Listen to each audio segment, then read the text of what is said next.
Thank you very much. I would want to go the same way other speakers have been tackling this topic, because COVID-19 seems to be the key issues which which is discussed by all presenters. So I'll start off from there.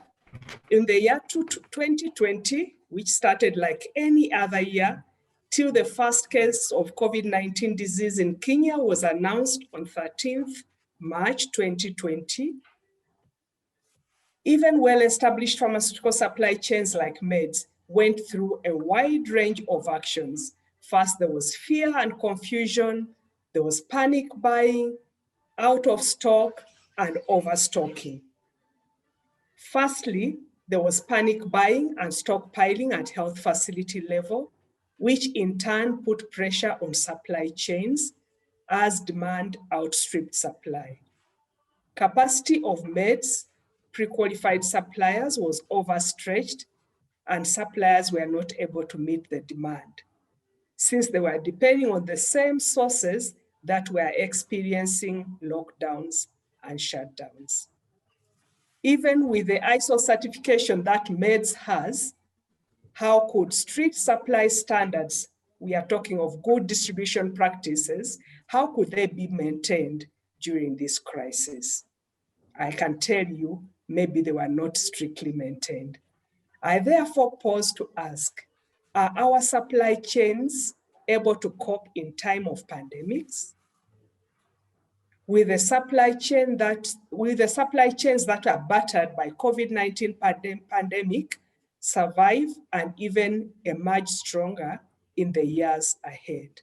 So that's the question I would want to address as I go on with this address. I wish to use the experience of supply chains, in particular the one of meds, which I know in the last 1 year. That is still very fresh in our minds, to draw the lessons learned and how we can use them as we forge in the future. I'll address, there are quite a number of points, but let me address maybe only 6 areas as examples of how we can move forward. The first one I want to address is demand forecasting. Stockpiling of health products and technologies was experienced in the first quarter of 2020 and was followed by reduced patient numbers due to fear of contracting COVID-19 at facilities. So the patient numbers fell immediately after stockpiling. This in turn led to reduced demand for health commodities by health facilities. Meds was left with a situation of distorted consumptions and patterns and data. Just give me a minute, let me cut off some noise.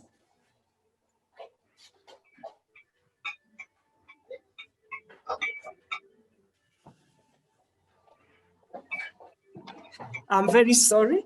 So I was just saying that demand forecasting, stockpiling of health products and technologies was experienced in the first quarter of 2020, but it was followed by reduced numbers due to fear of contracting COVID-19 virus at the health facilities. This in turn led to reduced demand by health facilities. Meds was left in a situation where we had distorted consumption patterns and data, because we started off with high demand, then there was no demand. Forecasting is said that we all know that forecasting can either be quantitative or quantitative, and meds employs both effectively to maintain optimal stock levels in our supply chain. These figures then are used when we do tendering. Purchase orders are given for scheduled deliveries in subsequent years. So we'll give our order and we say every month deliver this much. Meds usually keeps a buffer of 3 months. During the pandemic, this was increased beyond the 3 months. That's where we first broke the first standards we are having. So we stocked over 3 months because we could not tell when the next supplies will be received. Yet when we look back in March 2020, meds had 152 items out of stock. That is 8.3% of our stock items were out of stock, especially those related to COVID-19 pandemic. By the end of the year, 583 products had run out of stock. On the other hand, we had overstocking of commodities that are not COVID related. 57% of regular stock items be moved below the annual target levels. So we had the first crisis there. If functioning optimally, a pharmaceutical supply chain provides medicines and supplies in right quantities, right acceptable quality, in the right place for customers and the right time with optimal costs to meet the needs of the healthcare system. The supply chains of pharmaceutical products is characterized with highly complex, and there is no room for error, as this will affect the population negatively. These complexities have even been more exaggerated during the pandemic, which we have gone through. So discussion around facilitation of rapid development of forecasting models during pandemics will assist supply chains to prepare adequately in future, but at the same time avoid losses like holding of too much stock and expiries that are currently experienced. Because as we hold stock, we are tying funds which we could have used. So can we think of forecasting models in terms of pandemics? The other point I would want to talk about is quality assurance. In the year 2020, when the COVID pandemic set in, there was high demand for personal protective equipment. Those are the PPEs. Traditional suppliers who are established, who are regulated by maybe PPP and established systems could not cope with the demand. There was mushrooming of new suppliers, including home-based small-scale industries for products such as face masks and sanitizers. I believe Ministry of Health and Pharmacy and Poisons Board had not prepared for this shift and hence had not put mechanisms to regulate this emerging industry. Quality of commodities was compromised, and some standard and fake commodities were in circulation in a big way. I need to confess that even in meds, we discovered that some of these products were in our supply chain. WHO estimates that up to 2 billion people around the world lack access to necessary medicines, vaccines, and other health products, which creates a vacuum that if not filled by, it creates a vacuum that is too often filled by substandard and falsified products. Health supply chain organizations face reputational risks by supplying poor quality products. We faced this situation last year. The ability of procurement agencies to detect substandard products is therefore paramount in markets that are not well regulated. So Meds tries to mitigate this risk by pre-qualification of suppliers, manufacturers. Our pre-qualification includes physical inspections. I request that during this conference, a discussion around the quality assurance challenges that we faced during the pandemic and how we navigated around them will be important. This could include exploring effective options available for pre-qualification of suppliers and manufacturers when physical inspections are not possible in pandemics or due to lockdowns. We face this challenge, and it's something which would be nice to address. The third area I would want to look at is quality control. At the advent of the pandemic, a shortage of PPEs and sanitization products created avenues and opportunities for unscrupulous traders to take advantage of. The unpredictable operating environment made it more difficult to procure good quality products. The number of rejected consignment at meds in 2020 rose by 19%. This mainly were rejecting because of poor quality of medical devices, especially face masks and gloves. Pharmaceutical supply chains are constantly faced with numerous security challenges, such as counterfeits, thefts, illegal diversions, adulteration, and all that, even what has been discussed in the previous section, which put the patients at risk.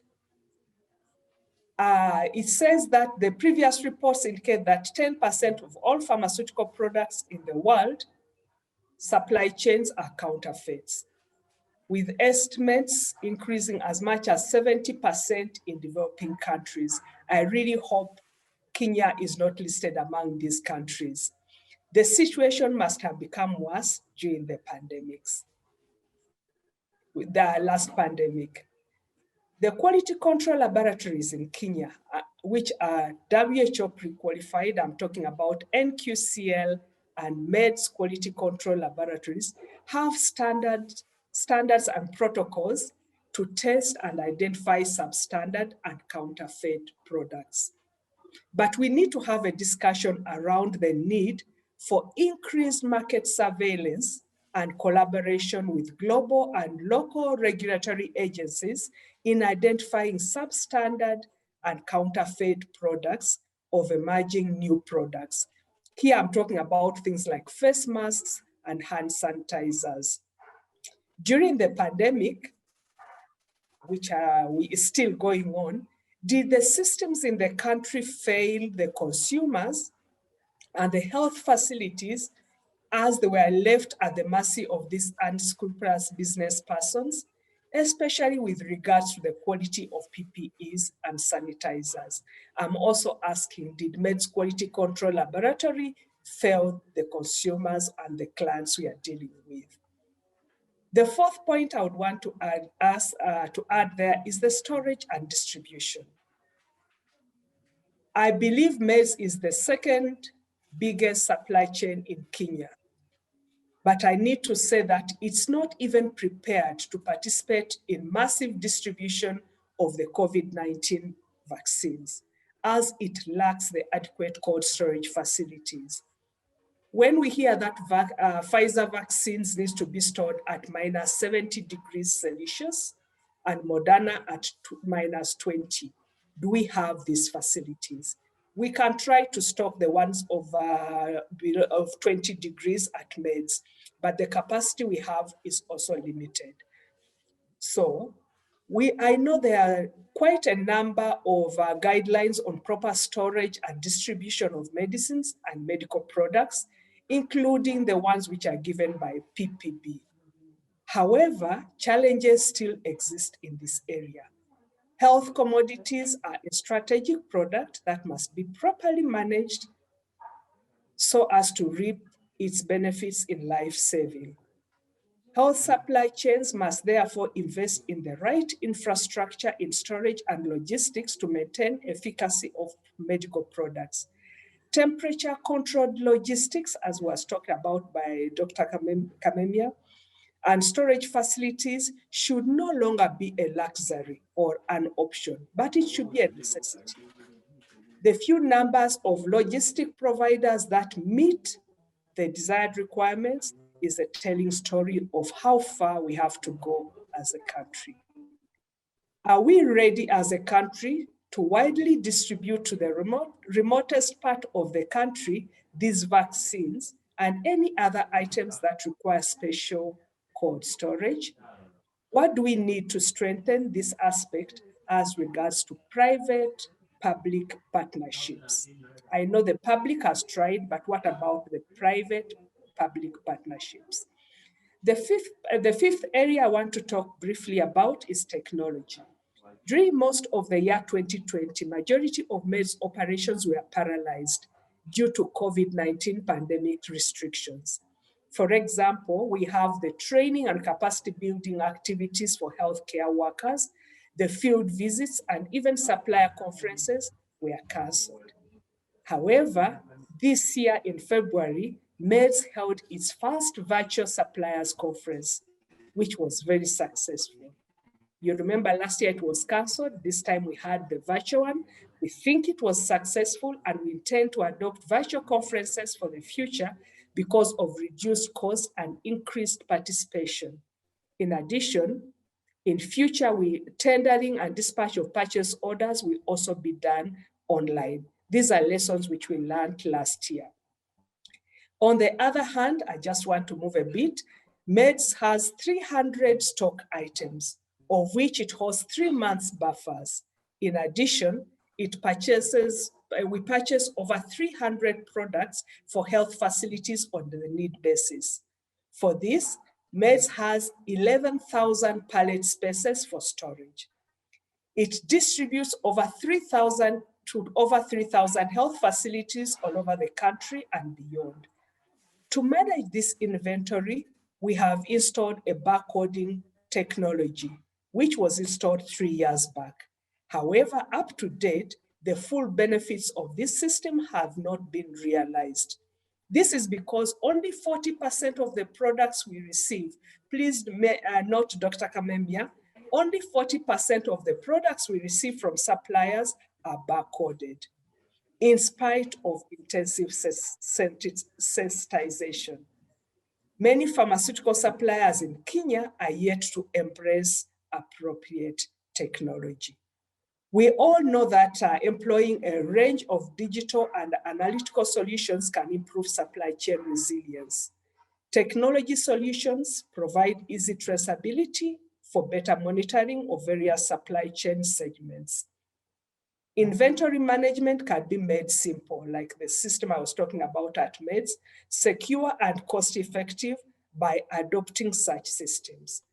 Studies have shown that 70% of supply chain vulnerabilities have poor inventory management as the main contributor.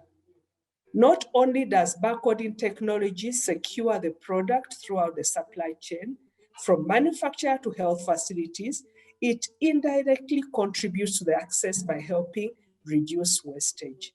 So there is a call for supply chains to take up the use of available technology. Is COVID-19 pandemic a wake-up call for pharmaceutical supply chains to embrace technology for all the benefits that can be derived from it? The last point I would want to talk about is human resources. And by the way, let me just say that in spite of all the precautions and measures we put in place, MEDS had 6 cases of COVID infections in the first wave. Currently, we have 11 in the third wave of the pandemic. So I support the call for vaccination as we go on, which was going on, which has gone on throughout this discussion. All healthcare providers, including the pharmaceutical supply chain, they are therefore appreciated. Successful companies are those that consider human capital, now back to my point, as their most valuable assets. Personnel in supply chain must therefore be effectively trained to manage the complex operations involved in handling of medicines and healthcare products. The supply chains are described as arteries of healthcare and therefore should be managed by a team or led by pharmacists. So I'm just asking, are institutions of higher learning in Kenya inculcating supply chain-centric programs into their curriculum to prepare pharmacists for this evolving role? In fact, I really need to appreciate PSK for having thought of having a conference on supply chains. This is really recommended, and thank you very much. So as I conclude, a product is as good as the hands it passes through. This is a statement which was made by one of the supply chain experts, and it was repeated by Dr. Sioi yesterday. A product might be produced at the most stringent quality conditions, but the consumer can only be assured of its quality if the supply chain quality assurance has not been broken on the way. Given the high level of connectedness of the supply chain members, any malfunctioning experienced by one member could cripple the entire supply chain. It is said that disruptive events that have occurred over the last several years fall in three broad categories for supply chain risks. They talk of natural catastrophes, they talk about man-made and economic. They say that supply chains are vulnerable to natural disasters such as storm, flood, and wildfires. To this list, now we have to add COVID-19 pandemic and other pandemics. During this conference, we need to ask ourselves, are our pharmaceutical supply chains able to cope in time of pandemics? In 2020, many supply chains were obliterated and security systems broken down. In 2021 and beyond, how do we work together to put the systems back together? Not how it always was, but in a way that reimagines pharmaceutical and medical supply systems, reconnects broken pathways, and make a giant leap towards even better systems and better supply chains. With all the lessons learned with the pharmaceutical supply chain in Kenya that was battered by the pandemic, emerge stronger in the years ahead. These are questions which we need to consider. Thank you for giving me this opportunity to contribute to this Pharma Supply Chain Conference, which is timely and important as we emerge from the pandemic and put our acts together for a better future for Kenya and the world. Thank you very much. I hand over to you, Dr. Ali. Thank you, Dr. Masiga. That was a very insightful presentation, and especially as you mentioned that METS is a premier private sector supplier, and you've really shown the way. You have a world-class facility, and we are glad that you being at the helm are actually an inspiration to the young lady pharmacists, and they are going to really go a long way into making a career in this sector. So there's a question for you, Dr. Masiga. Someone is asking, what's your take on status of supply chain specialists in practice? Maybe you can respond and thanks a lot for inspiring us and for giving us the med's experience. Excuse me, please repeat the question. The question is, what's your take on status of supply chain specialists' involvement in the current practice? So I guess they're asking about maybe availability. Do we have supply chain specialists? Uh, do we have sufficient personnel in the supply chain? Maybe I'll use the experience which we have in meds, and I would say we don't have sufficient supply chain specialists. I know there are some who have been trained in countries, especially who have come from America and have been trained on the job.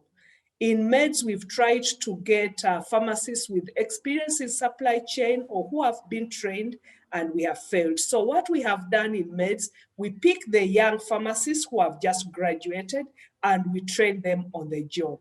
So I think it's an area which really has to be explored by our universities, because we really get, including us who have been there, we get into the supply chain, we are very raw and we learn on the job. That's my take, but others could have a different view. Thank you so much. I think there was another question that was asked earlier, if there are universities that are offering masters in supply chain in healthcare. So question to us who are in academia, please ensure that you have this kind of courses, because the market actually needs these skills. So I guess that was the only question, Dr. Masiga. Stay on in the Q&A just in case you have any other question. We'll appreciate if you can respond, and thanks a lot for inspiring us and for giving us the meds experience. Thank you. Thank you. So now we'll Thank go you. back to Dr. Yeah, sorry. Yeah, Dr. Masiga. Thank you.